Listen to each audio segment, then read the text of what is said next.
लाडकी बहीण योजनेत कोणतेही बदल नाहीत, योजना सुरूच राहणार। पुढच्या अधिवेशनात 2100 रुपयांची घोषणा होईल। आदिती तटकर यांची माहिती। कर्नाटक सरकारची दंडेलशाही सुरूच। मराठा एकीकरण समितीच्या नेत्यांना घेतलं ताब्यात, तर कोल्हापुरातून बेळगावात जाणाऱ्या शिवसेना उद्धव बाळासाहेब ठाकरे पक्षाच्या नेत्यांना रोखलं।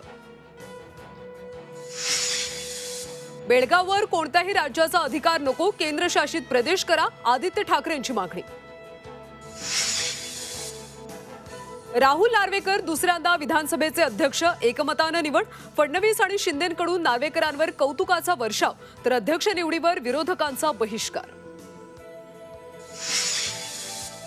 सभागृहात माझ्या विजयाची टिंगल केली जाते, मात्र जनतेच्या मतांवर निवडून आलोय, टिंगल करणं योग्य नाही, नाना पटोलेंकडून खंत।